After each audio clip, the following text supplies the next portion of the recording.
নমস্কার, সবাই কুশল মঙ্গল আছেন তো নাকি? আমি পিউ ভিনদেশি তারার ইউটিউব চ্যানেলে আপনাদের সাথে বেশ জমিয়ে আড্ডা দিতে আবারও হাজির হয়েছি একটা ব্লগ নিয়ে।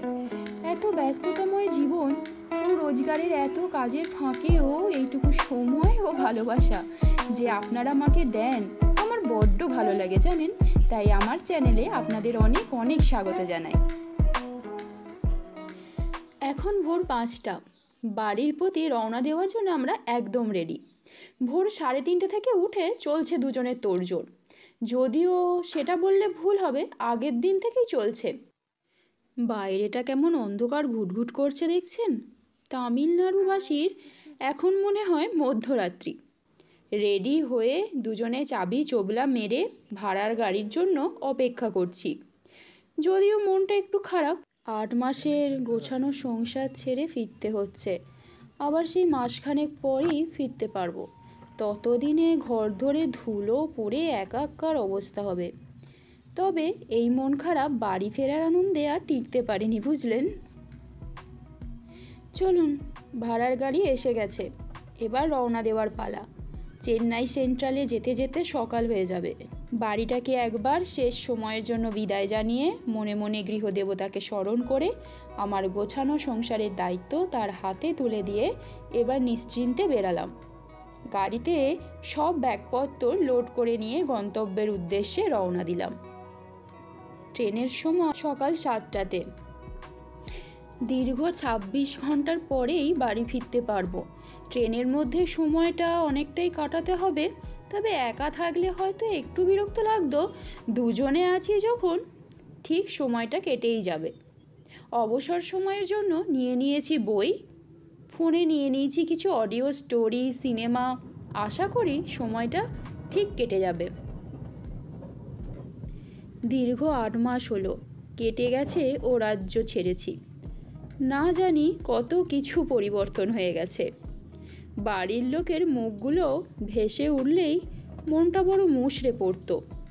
এতদিন পর দেখতে পাবো ভেবে মনটা বেশ চনমনে হয়ে উঠেছে। কতগুলো দিনের অপেক্ষা করে আর মাত্র 26 ঘন্টার অপেক্ষা। এবার অবসানের পালায় এই অপেক্ষার। এই 8 মাস এত লম্বা ছিল যেন কত বছর এই মুহূর্তের মধ্যে কেটে গেল। এখান থেকে যাব চেন্নাই সেন্ট্রালে। সেখানে থাকবে করমণ্ডল এক্সপ্রেস, আমাদের জন্য অপেক্ষা করছে। সেখান থেকে আগামীকাল নামবো সাঁতরাগাছি, সেখান থেকে হাওড়া।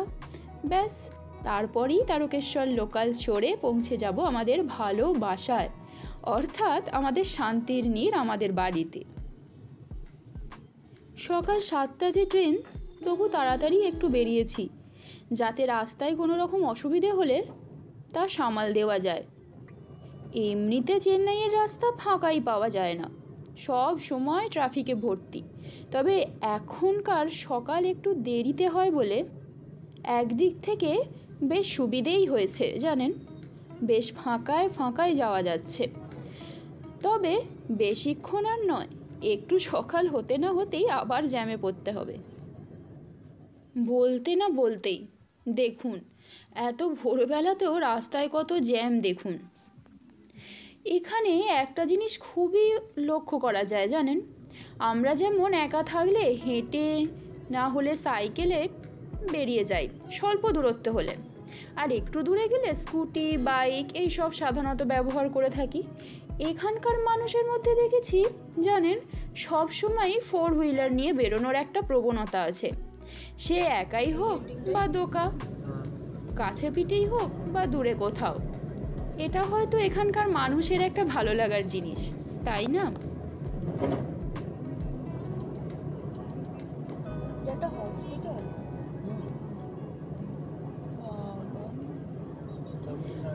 আস্তে আস্তে স্ট্রিট লাইটগুলো নিভে গিয়ে সূর্যের আলো এমন চকচক করছে দেখুন, আকাশময় হয়ে গেছে সেই আলো।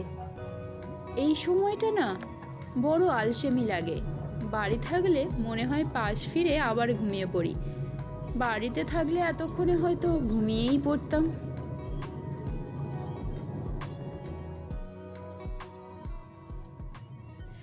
চলুন, চেন্নাই সেন্ট্রাল চত্বরে এসে পড়েছি।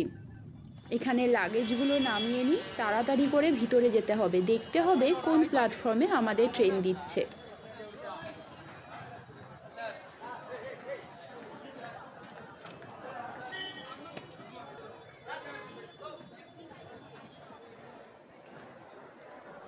চলুন, ভিতরে এসে গেছি।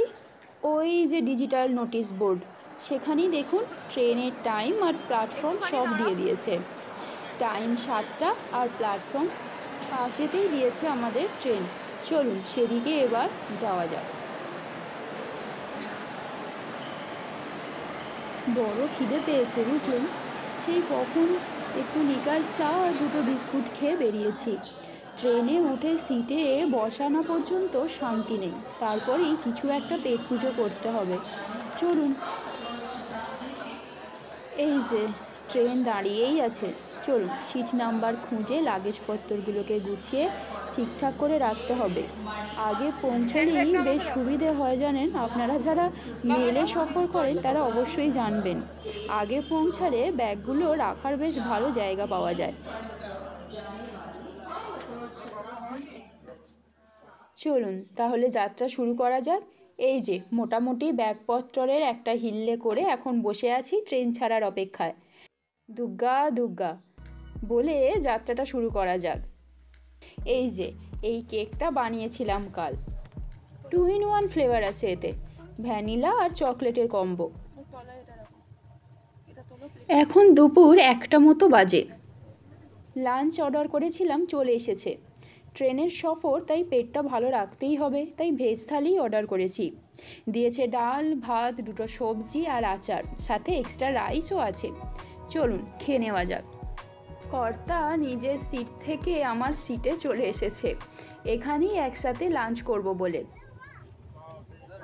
চায় গরম চায় গরম আর ব্রেড পকোড়া, আলু পকোড়ার নাম শুনতে পেলেই বোঝা যায় দুপুর গড়িয়ে বিকেল নেমেছে।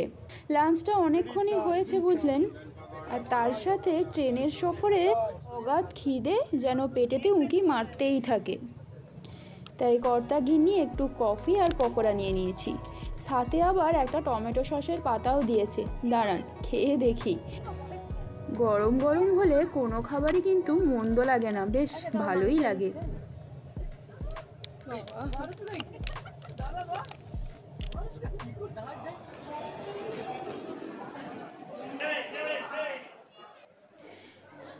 সন্ধে গড়িয়ে রাত এখন 8টা, বড় ক্লান্ত লাগছে। সেই কোন মাঝরাত থেকে উঠে দুজনের হুজ্জতি চলছে, তাই এখন ডিনারটা তাড়াতাড়ি সেরে শুয়ে পড়বো ঠিক করেছি। ট্রেনের দুলুনিতে আপনিই ঘুম এসে যাবে। আইআরটিসি থেকে খাবার অর্ডার করা হয়েছিল, ভেজ রাইস, 2টো রুটি, ডাল, আলুর তরকারি, পনির, কাবলি চানা, স্যালাড আর একটা সোনপাপড়ি, সাথে আচারের একটা ছোট্ট প্যাকেট। দাঁড়ান তাহলে ডিনারটা সেরে। রাত্রি 9টা-12 মতো বাজে। চলুন খাওয়া পর্ব সেরে এবার শুয়ে পড়া যাক। আরও অনেক নতুন নতুন অভিজ্ঞতা শেয়ার করতে চলেছি আপনাদের সাথে আমার নেক্সট ব্লগে।